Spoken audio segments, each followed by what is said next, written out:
Hello, hello, salut à tous, bienvenue sur Tout se passe en Afrique. Tout se passe en Afrique, évidemment. En ce moment, en Afrique, c'est la Coupe d'Afrique. Et donc là, on essaie, même si on parle business, mais on essaie de donner notre point de vue sur tout ce qui se passe en Afrique avec la CAN. Et donc, c'est l'attraction du moment en Afrique. Donc, on peut pas rester en reste, même si on fait du business, on peut parler aussi de foot. Donc voilà, on va parler du Cap-Vert. Le Cap-Vert vraiment nous étonne, et le Cap-Vert, le premier pays à être qualifié pour le prochain tour, pour les huitièmes de finale. Donc voilà, c'est énorme, on en parle tout de suite.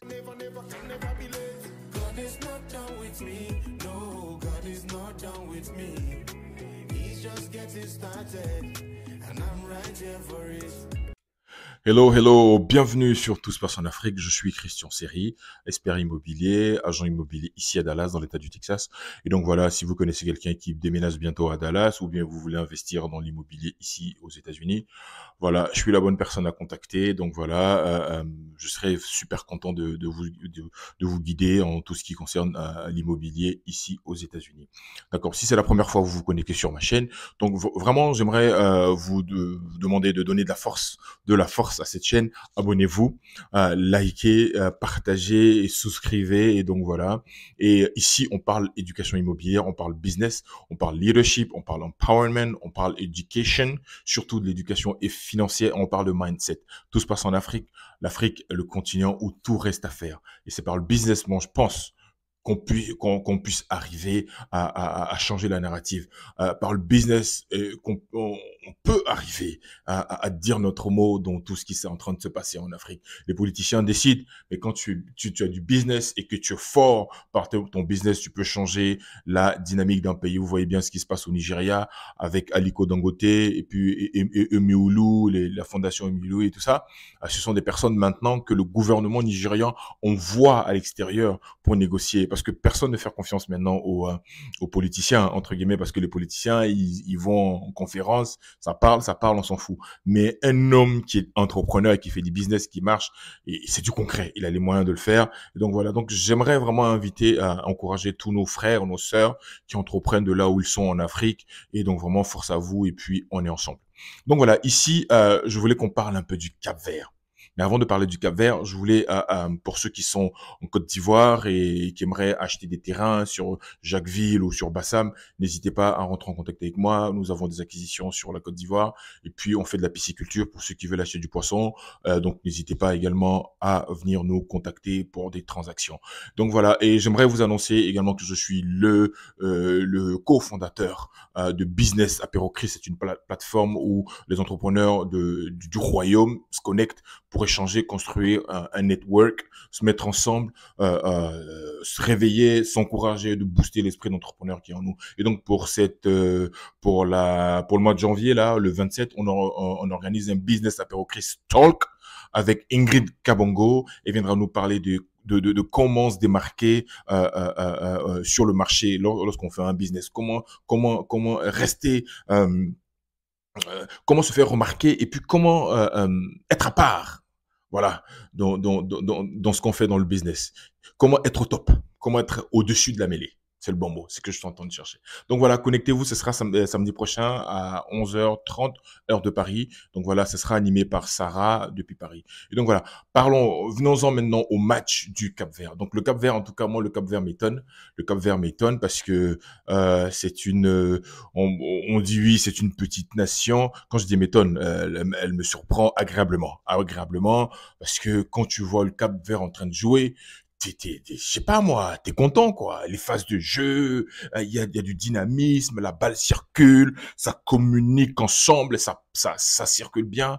Et figurez-vous que le Cap-Vert, je crois qu'ils sont à leur quatrième ou troisième participation à la Coupe d'Afrique. Franchement, je vous cache pas que je suis très content de voir jouer le Cap-Vert. C'est une équipe c'est beau, ils sont beaux à voir jouer. Ils sont beaux à voir jouer, ils sont jeunes, ils sont dynamiques, il y a une osmose dans la circulation de balles, et puis tu sens que quand il y a un coup franc, il y a une action dangereuse, il y a un truc qui va se passer. Contrairement aux éléphants de Côte d'Ivoire qui jouent un jeu insipide. Bah, j'espère qu'ils vont se reprendre le lundi, hein, les éléphants de Côte d'Ivoire, parce que si vous gagnez pas là, ça va être compliqué. Bref, on parle du Cap-Vert. Le Cap-Vert est moi, je suis content, et je commence euh, je le crois et je pense que le niveau du football africain est en train de monter. Je sais pas ce que vous en pensez, mais moi, on assiste à des matchs équilibrés. Vous voyez le Maroc contre le Congo et dans ma vidéo sur le Congo là, franchement, la RDC, ils ont demandé à leurs frères de Brazzaville d'aller surveiller le fleuve, mais on surveille le fleuve là, faut bien jouer hein, la RDC là. Parce que le match contre le Maroc, la RDC, il y avait moyen de le gagner ce match. Ils ont tellement raté, j'étais dégoûté. Bref, revenons au Cap-Vert. Le Cap-Vert est vraiment la sensation de ce tournoi. Le Cap-Vert fait plaisir et donc vraiment force au Cap-Vert et à mon ami Adilson Sanchez Mendes, si tu regardes ça. En tout cas, Cabo Verde, Cap-Vert, franchement, je voulais venir. Je voulais marquer un temps d'arrêt sur le joueur bébé. En tout cas, il s'appelle bébé, mais il n'est pas bébé quand il joue. Hein. Il n'est pas bébé dans ses frappes. Dans ses frappes, ce sont pas des frappes de bébé. Hein. Franchement, je sais pas si vous avez connu l'ancien joueur le Brésilien qui jouait à Lyon, qui s'appelait Juninho. Il a des frappes Juninhesques. Donc, je recommence. Il a des frappes Juninhesques. Il te frappe la balle et la balle flotte comme ça. Et le gardien, franchement, le coup franc qu'il met, et le coup franc, il est imparable. Il est imparable. Je pense il sera marqué pendant lors des plus beaux buts de la CAN. Franchement, Bébé, à chaque fois qu'il y a un coup franc, parce qu'il avait compris qu'il fallait tirer de loin. Il avait compris qu'il fallait tirer de loin. Et quand le coup franc se présente, et moi, je regarde ça, je me suis dit, mais non, c'est pas possible. Soit tu mets la balle dans la mêlée, on se débrouille, on met une tête ou un pied qui traîne, on marque. Et le Cap-Vert, le coup franc, je sais pas, il était pas loin du centre, hein. Il était pas loin du centre.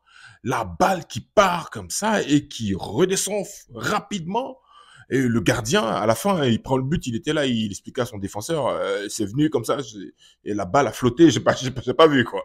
Donc, franchement, le Cap-Vert, chapeau, chapeau, chapeau. Donc voilà, je ne sais pas jusqu'où iront les Cap-Verdiens, mais franchement, moi, ils me font plaisir à avoir joué, et il y a ce dynamisme là, et donc voilà. Enfin, on parle on parle du fond sur la CAN. On parle du jeu parce que bon, au début, la Coupe d'Afrique, il y avait eu pas mal de petits incidents au niveau des tickets et tout ça. Moi, j'aime quand on parle du jeu en lui-même. J'aime quand on parle de ce qui est en train de se passer sur le terrain et force aussi, hein, franchement. La Mauritanie, bon, je crois qu'ils sont éliminés hein, là maintenant, mais ils sont éliminés vraiment les armes à la main. Vous avez vu le dernier match de la Mauritanie, ils ont contre l'Angola, ils ont perdu 3-2, mais les deux buts de la Mauritanie, les frères, laisse tomber. Ce sont des magnifiques buts. Des actions, le mec qui part tout seul, il dribble la défense, il rentre, boum, il marque. Les deux buts sont magnifiques. Franchement, sans manquer de respect aux Mauritaniens, bon, je ne savais pas que les Mauritaniens jouaient si bien au foot. Hein. Je pense que les Mauritaniens, c'est leur deuxième Coupe d'Afrique, leur deuxième Coupe d'Afrique, et justement leur première Coupe d'Afrique où ils marquent plus de deux buts. Parce que là, en plus, c'est pas des buts d'une belle facture. Belle facture. Je suis tellement sûr que ces buts-là vont être marqués parmi les top 10 de la CAN. Bon, on verra bien hein, la semaine prochaine ce qui va se passer. Mais déjà, pour cette deuxième journée, la Mauritanie et le Cap-Vert, même si la Mauritanie est éliminée. Mais je ne sais pas ce que vous en pensez, mais faites des commentaires. Et puis les Mauritaniens, les Cap-Verdiens, moi je sais que ça, ils parlent portugais, mais il y a des Cap-Verdiens en France, il y a des Cap-Verdiens aussi qui vivent en Afrique de l'Ouest, au Sénégal, qui parlent français. Donc voilà, les Cap-Verdiens là, donc voilà, montrez-vous et faites des commentaires. En tout cas, la Coupe d'Afrique, le niveau franchement, je trouve que le niveau est quand même impressionnant. Le match entre l'Algérie et le Burkina, c'était un match solide, franchement, c'était plaisant à voir. Le retour de l'Algérie à la dernière minute in the injury time, that was crazy. C'était un match crazy, comme on peut le voir dans les championnats d'Angleterre. Donc voilà, en tout cas, bonne Coupe d'Afrique et en tout cas, continuez à passer un bon moment, à nous faire plaisir. Nous qui sommes, on n'est pas sur le terrain, mais on regarde et on suit tous les matchs et ça fait vraiment plaisir que tout se passe en Afrique de la belle des manières. Et bon, les incidents qui sont arrivés là entre l'entraîneur du Maroc et le capitaine de l'équipe de la RDC, je ne sais pas ce qui s'est passé.